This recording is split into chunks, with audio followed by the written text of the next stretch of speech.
al curso de Introducción al Psicoanálisis, clase 10. Hoy vamos a estudiar la transferencia. Señoras y señores, habíamos visto cómo una ciencia, para serlo, tenía que cumplir con 3 requisitos, que era tener un objeto teórico, que en el caso del psicoanálisis es el concepto de inconsciente, un método científico, que en el caso del psicoanálisis es el método de la interpretación-construcción, y una técnica, que para el psicoanálisis es la asociación libre del paciente en transferencia con el psicoanalista. La clase de hoy va a girar en torno a este concepto de la transferencia, campo en el que se va a poder producir la asociación libre del paciente y, por tanto, parte de la técnica psicoanalítica. Si tomamos en cuenta el discurso del paciente, es en ese campo de la transferencia donde se produce la escucha psicoanalítica. No es cualquier discurso del paciente en cualquier momento de su vida, sino que es cuando asocia libremente ante la escucha del analista. Transferir significa traspasar. Traspasar a la figura del analista, a la relación terapéutica que se establece con el analista, afectos y sentimientos provenientes de otra situación pretérita vivida o fantaseada por el paciente.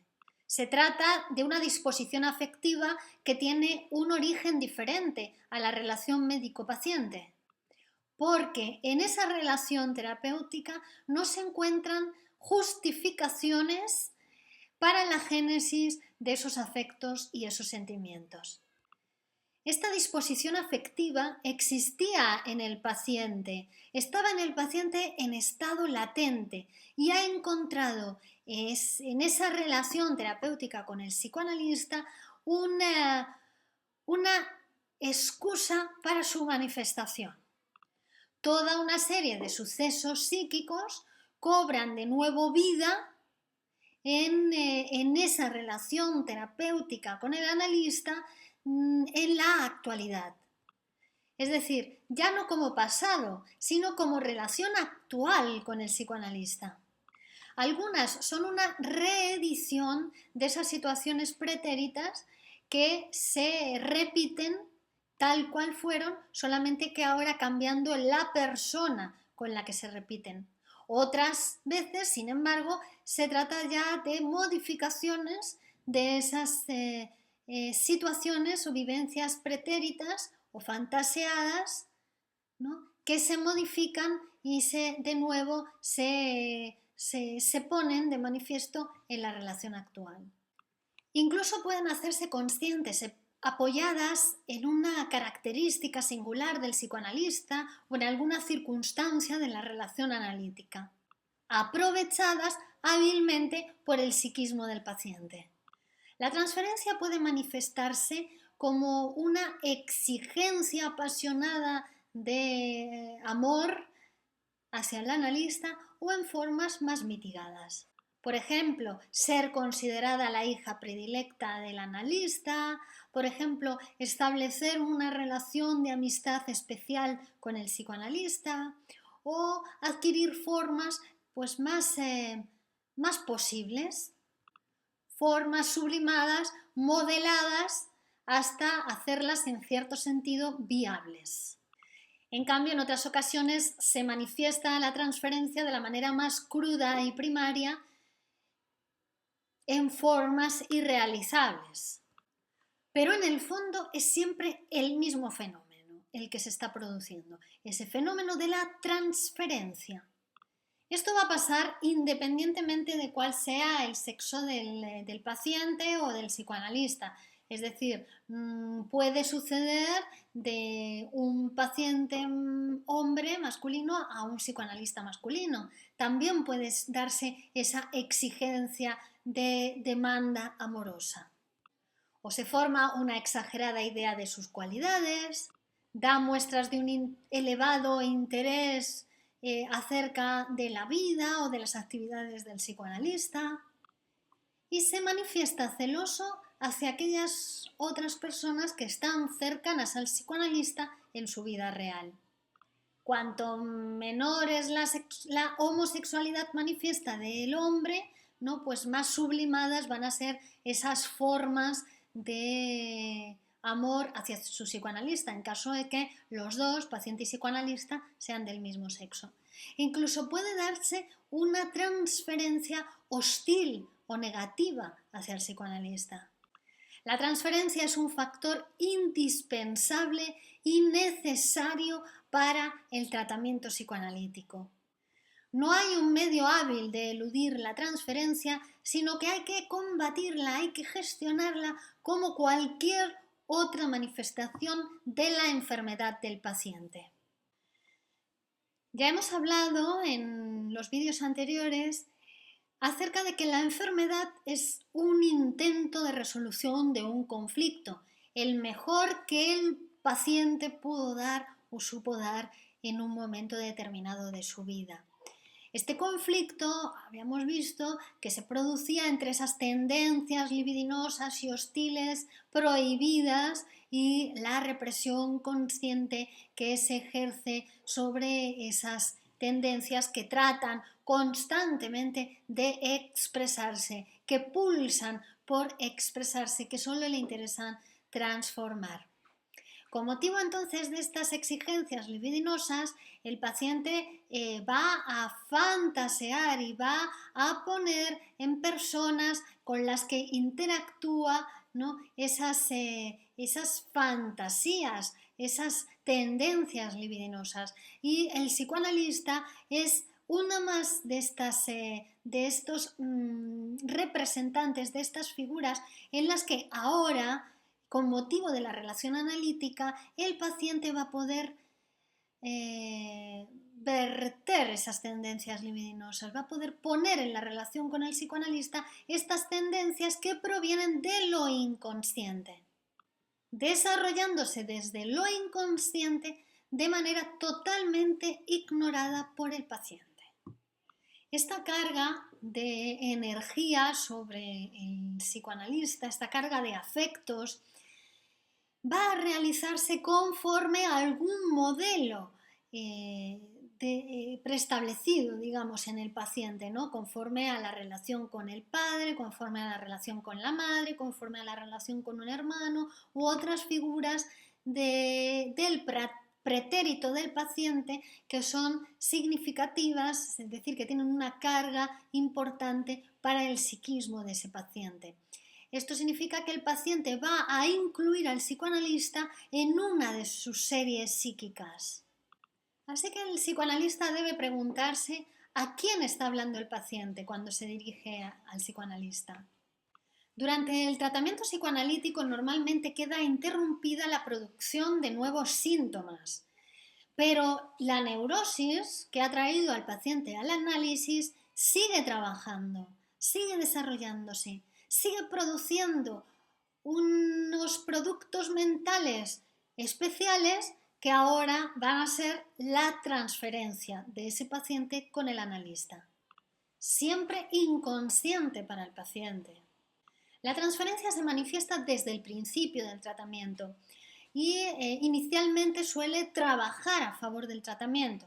El paciente llega al análisis con una firme convicción y con un deseo voluntario de curarse, de transformarse y pone su transferencia en juego para perseguir, ¿no?, este objetivo de la labor terapéutica.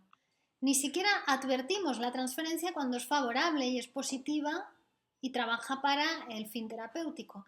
Pero cuando la transferencia se hace negativa, ahí observamos que la transferencia comienza a jugar a favor de la resistencia, que como vimos en una de las clases anteriores, siempre va a estar presente a lo largo del tratamiento. Cuando la transferencia se hace negativa, va a cambiar por completo la posición del paciente con respecto al tratamiento. Y este cambio puede producirse en dos sentidos. Uno, intensificando ese sentimiento amoroso que el paciente tiene hacia el psicoanalista hasta tal punto que puede llegar, no se hace consciente de este amor e incluso de los orígenes sexuales de este amor, y a la vez que eso se produce aparece una fuerte oposición interna a ese amor. Ese es uno de los sentidos. Pero el segundo de los sentidos puede ser que la transferencia se haga hostil, se haga una transferencia negativa, traspasando a la figura, a la persona del psicoanalista, sentimientos hostiles, sentimientos agresivos, ¿no?, provenientes de una situación pretérita vivida o fantaseada por ese paciente con respecto a otra persona, otra de esas personas, otra de esas representaciones reprimidas en su inconsciente. Los sentimientos hostiles normalmente surgen después de los amorosos, pero también pueden surgir simultáneamente. Y esto nos hace ver, una vez más, esa naturaleza ambivalente del sujeto psíquico, ¿no?, donde amor y odio hacia una misma persona pueden convivir perfectamente. Los sentimientos hostiles, al igual que los sentimientos amorosos, dan cuenta de que existe una adherencia afectiva del paciente hacia el psicoanalista. ¿Por qué la transferencia se vuelve resistencia o comienza a trabajar para la resistencia? Cuando el paciente en el momento de la asociación libre se detiene, silencia sus asociaciones, sus ocurrencias, podemos preguntarle tranquilamente si ha silenciado su asociación libre debido a que ha pensado algo acerca del analista, ¿no?, se le ha ocurrido algo acerca del analista. Normalmente es así, y una vez hecha esta pregunta, el paciente puede seguir asociando, o por lo menos puede hacerse consciente de su silenciación. Cuando perseguimos un complejo patógeno, cuando perseguimos el núcleo patógeno de la enfermedad, yendo desde su manifestación, desde los síntomas, desde el discurso del paciente y tratando de hacer esa labor, ese trabajo de interpretación para poder llegar al deseo inconsciente que ha dado lugar a la producción de esos síntomas o de ese sueño o de ese discurso, a medida que nos vamos acercando más al complejo patógeno, también aumenta la resistencia frente al análisis. Y esto no es extraño. Todo el aparato psíquico está organizado para no saber nada sobre lo inconsciente. Entonces, la labor de interpretación, a medida que se va acercando al núcleo patógeno de lo inconsciente, ¿no?, experimenta también la oposición de la resistencia. Ese es el punto en el que comienza o entra en juego la transferencia, ¿no?, a favor de la resistencia.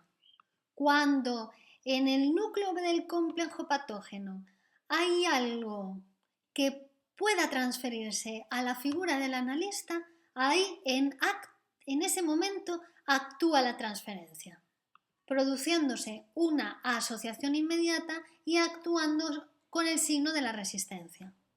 Por ejemplo, una detención de las asociaciones.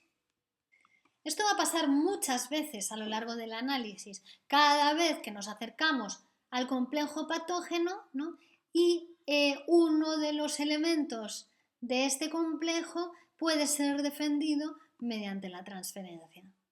Los impulsos inconscientes no quieren ser recordados, ellos únicamente tratan de expresarse, ¿no?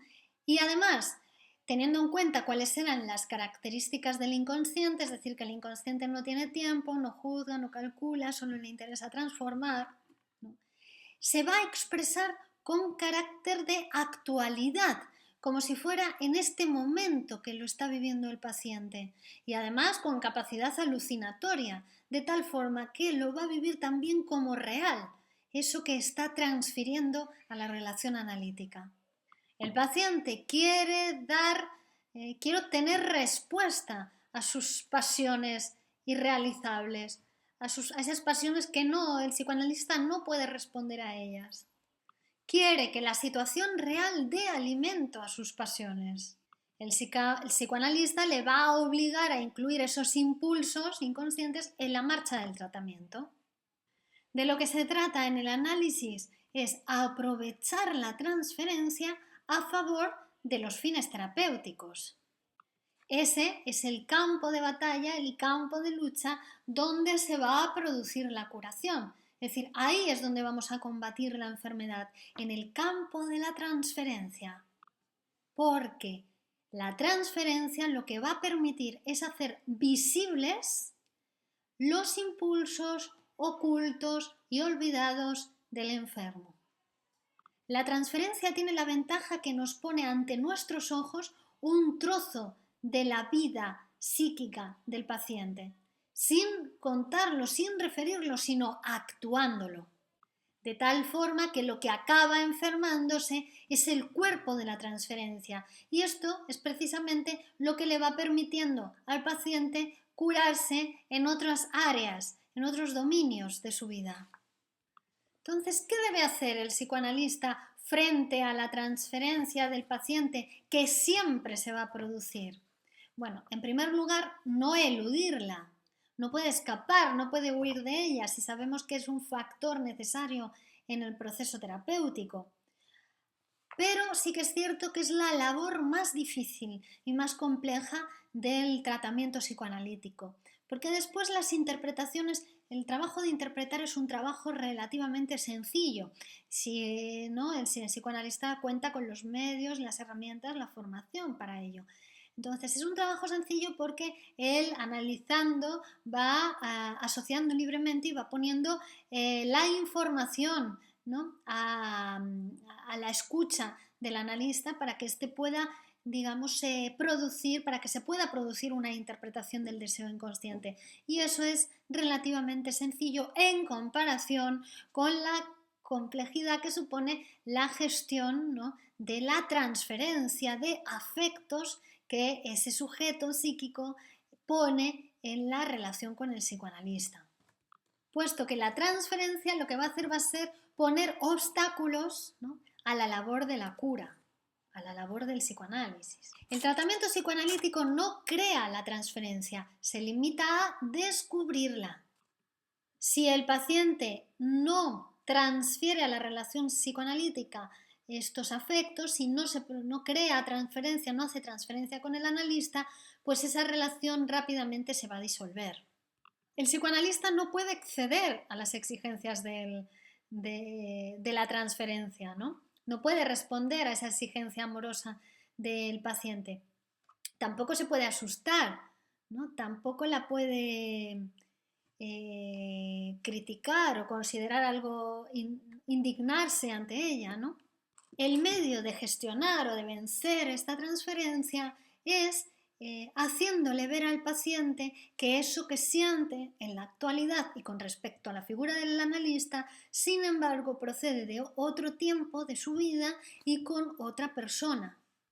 De este modo le forzamos a remitirse desde la repetición actual a ese suceso fantaseado o vivido en su vida pasada, a esos sucesos originales que dieron lugar a la producción de la enfermedad. Una vez conseguido eso, esta transferencia inicial, esta transferencia que era una amenaza para el éxito del tratamiento, se torna en una herramienta o en la herramienta terapéutica más importante para alcanzar el fin del psicoanálisis, para llegar a la interpretación, puesto que nos pone ante nuestros ojos, hace accesible para nosotros ese apartado, esa parte de la vida psíquica del paciente, en acto.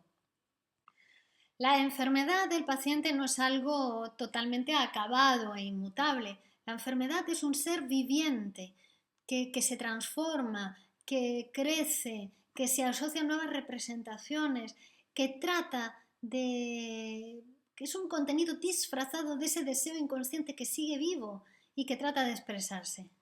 Cuando comienza el tratamiento psicoanalítico no termina la enfermedad, pero sí que ahora va a tener unos productos, unas manifestaciones perfectamente accesibles porque esa va a ser la transferencia del paciente. Es decir, una vez que la acción terapéutica domina el desarrollo de la enfermedad, en ese paciente todo lo que es la enfermedad y sus producciones se orienta hacia la figura del analista. Cuando llega el momento en que el paciente tiene que comenzar la lucha normal contra esas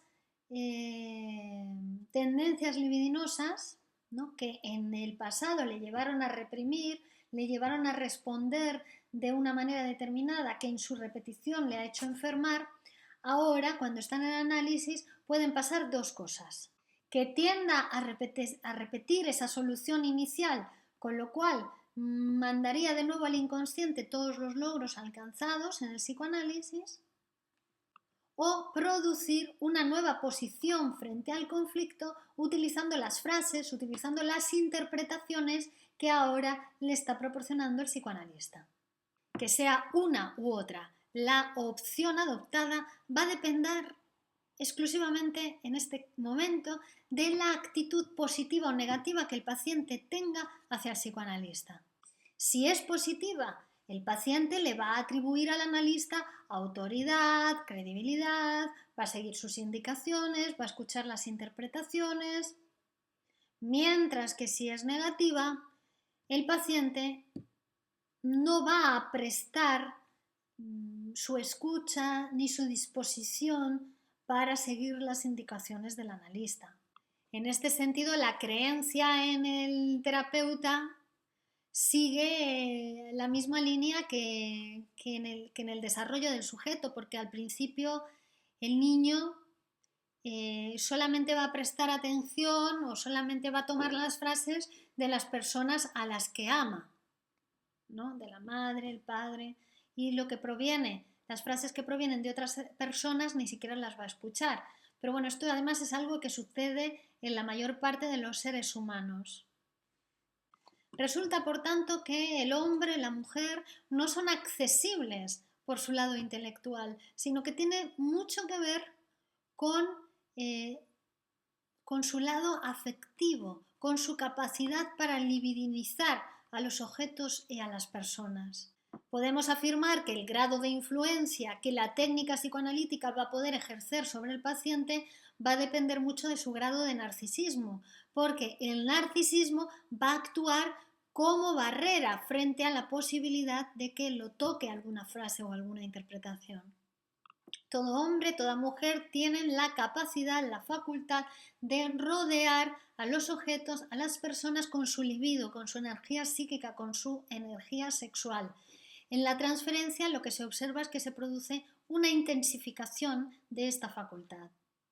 La transferencia, dice Freud, sería un equivalente a esa capa vegetal que se produce entre el tronco del árbol y la corteza, ¿no?, que sería una nueva capa de tejido que puede crecer, que puede establecer nuevas formaciones de nuevos tejidos y que también puede hacer que el tamaño del tronco aumente. Cuando la transferencia adquiere cierta intensidad, ya no nos encontramos ante la enfermedad primitiva que trajo al paciente a análisis, sino que ya vemos que se ha producido otra enfermedad, que precisamente adquiere el nombre de neurosis de transferencia. Lo que se ha enfermado ahora ha sido el cuerpo de la transferencia, la relación con el paciente. Pero ahora es una nueva edición de esa antigua enfermedad que se ha producido ante los ojos del psicoanalista. El psicoanalista se haya situado en el núcleo de esta enfermedad producida en el análisis, y es por eso precisamente que va a poder orientarse más fácilmente en ella. Todos los síntomas del paciente pierden su significación original, su significación primitiva, y adquieren una nueva significación en relación con la relación terapéutica, dependiendo de esa transferencia con el analista. La curación de esta nueva neurosis artificial va a coincidir con la curación de la neurosis primitiva del paciente. Y ese es el verdadero objeto del tratamiento. Es decir, curando ahora esta neurosis artificial, se produce la cura de la neurosis primitiva. Y así es como se van a conseguir los propósitos terapéuticos. Si el paciente consigue ir normalizando esa relación con el psicoanalista, si consigue ir liberando la relación analítica de esas tendencias reprimidas, también se van a curar en él, también va a ir normalizando el resto de sus relaciones. Y mostrará esa misma normalidad en todos los actos de su vida una vez finalizado el tratamiento. En la histeria, en la fobia, en la neurosis obsesiva, la transferencia adquiere un papel fundamental en el tratamiento. Es por eso que a estas neurosis se las categoriza dentro del nombre neurosis de transferencia. Hemos traído un ejemplo de un caso de Freud, que es el caso Dora, donde permite verse con facilidad esta cuestión de la transferencia. Se trata de un caso de histeria, donde Freud nos advierte acerca de pues un error en el sentido de que bajó la guardia frente a la primera transferencia que se iba produciendo en el análisis, porque se trataba de una transferencia positiva, favorable al tratamiento, y pensando que después volvería a aparecer y podría ir gestionándose a lo largo del psicoanálisis de Dora. Sin embargo, esto no fue así, porque Dora utilizó esa transferencia para abandonar su psicoanálisis antes de finalizar el tratamiento. Al principio Dora fue poniendo a la vista de Freud toda una serie de material patógeno que mostraba su voluntad, su intención, su tendencia hacia la curación, ¿no?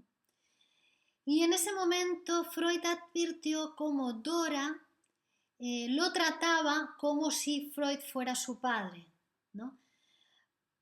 Ella había dicho en su análisis, en su material, que su padre era un hombre que prefería siempre el misterio y los caminos torcidos. Entonces Freud se da cuenta que Dora siempre lo insiste y busca siempre convencerse de la sinceridad de Freud. Lo pregunta, busca siempre convencerse de su sinceridad, y esto es lo que permite a Freud escuchar que le está tratando a él como si fuera su padre. Pero no dijo nada. Después Dora le cuenta un sueño en que pretendía abandonar el tratamiento del mismo modo que hizo con la casa del señor K. El señor y la señora K es ese matrimonio con el que Dora fue a pasar una temporada, ¿no? Y ella vivió esa situación en la que el señor K se le declaraba e intentaba besarla al lado del lago, cosa que después el señor K negó rotundamente, dijo que había sido una invención de Dora.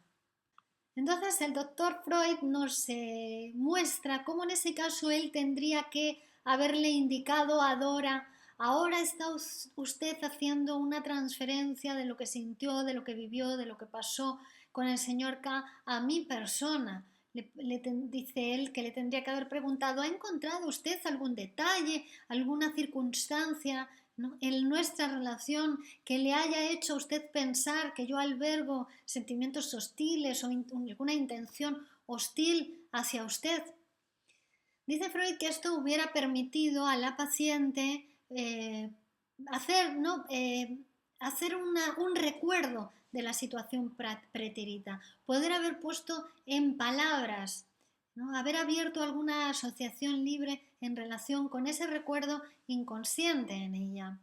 Pero sin embargo, al no haberle hecho esa indicación, lo que hizo Dora con Freud fue vengarse como si se estuviera vengando del señor K. Es decir, abandonó a Freud, abandonó su tratamiento como el señor K había hecho con ella.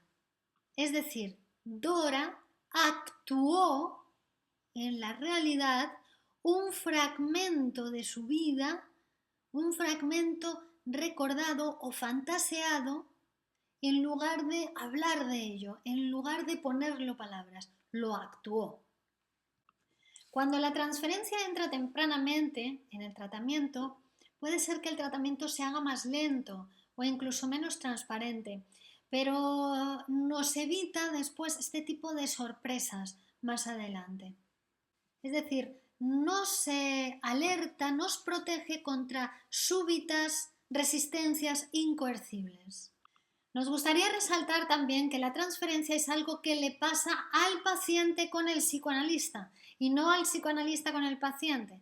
Es decir, esto lo hacemos para romper esa idea o ese prejuicio acerca de la contratransferencia. El psicoanalista va a estar en transferencia con los textos psicoanalíticos, va a estar en transferencia con la escuela del psicoanálisis, va a estar en transferencia con su propio psicoanalista, en su psicoanálisis didáctico y personal, ¿no? Pero nunca con el paciente. La transferencia es algo que le pasa al paciente con el psicoanalista. Por eso es muy importante el psicoanálisis del psicoanalista, porque el psicoanalista cuando está trabajando como psicoanalista no es una persona, es una función que tiene que permitir que se produzca esa transferencia y tiene que poder escucharla y manejarla de esta manera que hemos visto, indicándole al paciente que eso que siente en la actualidad hacia su persona en realidad procede de otro lugar, hacerle ver que eso procede de otro lugar y poder favorecer o promover las asociaciones libres con respecto a ese recuerdo. La transferencia en realidad se dispara desde el futuro y es que va a tener que ver con la futura dilución del psicoanálisis. No es que los sujetos al psicoanalizarse produzcan la transferencia o que el paciente la traiga con él como una reproducción de su pasado o que la reciba como un don de su psicoanalista, sino que precisamente es el concepto de transferencia lo que produce tanto al sujeto en análisis como al psicoanalista, que como hemos dicho no es ningún sujeto, sino que es un lugar. Muchas gracias. Hasta aquí la clase de hoy. En el próximo vídeo vamos a estudiar la terapia psicoanalítica. Continuamos la próxima. Les esperamos.